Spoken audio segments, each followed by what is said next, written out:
दोस्तों नमस्कार, मेरा नाम है समीर और आप देख रहे हैं विजन ऑफ समीर। आज खेसारी लाल यादव सुबह-सुबह लाइव आए थे। लाइव वीडियो में खेसारी लाल यादव ने अपने फ़िल्म के बारे में बात करते-करते पूरे भोजपुरी को एक करने की बात करने लगे कि हमारे भोजपुरी भाषा के लिए जो कुछ भी हो रहा है, वो किया जाए। चाहे वो फ़िल्म का प्रमोशन हो, फ़िल्म को अ, ज़्यादा चलाना हो या फिर फ़िल्म को सिनेमा घरों में जाकर देखना हो या फिर फ़िल्म का प्रमोशन में सिनेमा घरों से लाइव आना हो। और इसी बीच में खेसारी लाल यादव ने पवन सिंह की फ़िल्म हर हर गंगे का भी प्रमोशन किया, निरहुआ की फ़िल्म का भी प्रमोशन किया। प्रमोशन नहीं, उन्होंने इन दोनों फ़िल्मों का बात किया कि हाँ, ये अच्छी-अच्छी फ़िल्में भी आ रही हैं। इन सारी फ़िल्मों को आप लोग देखिए और प्यार और सपोर्ट करिए इस फ़िल्म को।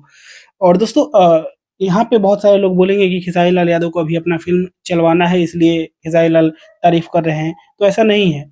ऐसा बिल्कुल भी नहीं है कि खेसारी लाल यादव को अपना फ़िल्म चलाने के लिए किसी और का तारीफ़ करना हो। क्योंकि पिछले 3 दिन से आप लोग देख रहे हैं सारे शो हाउसफुल जा रहे हैं। और आज संडे है, चौथा दिन है और आज तो और भी ज़्यादा छुट्टी का दिन है, तो और भी ज़्यादा उम्मीदें हैं कि सारे शो हाउसफुल जाने वाले हैं।